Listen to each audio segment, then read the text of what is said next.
खौफनाक मेहमान। रवि एक छोटे से गांव का रहने वाला था। उसका नया घर गांव के एक सुनसान कोने में बना था। पुरानी कहानियों के मुताबिक उस जगह पहले एक वीरान हवेली थी जिसमें अजीबोगरीब आवाजें सुनाई देती थीं। रवि इन बातों पर विश्वास नहीं करता था, लेकिन उसकी माँ ने हमेशा कहा था, बेटा रात को किसी अजनबी को घर मत बुलाना। तेज तूफान आया, बिजली चमक रही थी, हवा जोर जोर से चीख रही थी। रवि अपने कमरे में अकेला बैठा था जब दरवाजे पर जोर का दस्तक हुआ। दरवाजा खोलते ही उसने देखा एक अजीब सा शख्स खड़ा था, लंबा पतला, और उसकी आंखें अजीब तरीके से चमक रही थीं। आप कौन हैं? रवि ने डर से पूछा। मैं एक मुसाफिर हूं, बारिश से बचने के लिए यहां रुक सकता हूं।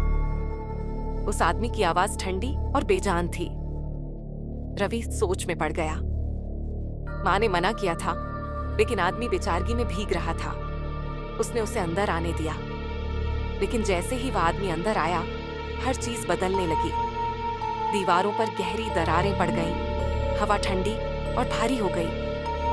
रवि ने देखा कि उस आदमी के पैर जमीन पर नहीं टिक रहे थे, वह हवा में मंडरा रहा था।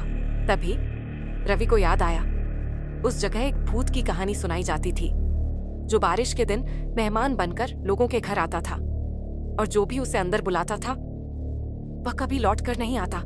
रवि चीखने ही वाला था, लेकिन तब तक उस आदमी का चेहरा काले बेजान चेहरे में बदल चुका था। बस एक चीख गूंजी और फिर सब कुछ शांत हो गया। अगले दिन लोगों ने रवि का घर खाली पाया। बस एक चीज मिली, दरवाजे के पास खून से लिखा था, अगला मेहमान कौन होगा? अगर आपको यह वीडियो पसंद आई तो इसे लाइक करें, अपने दोस्तों के साथ शेयर करें, और हमारी अगली खौफनाक कहानी के लिए सब्सक्राइब करना न भूलें।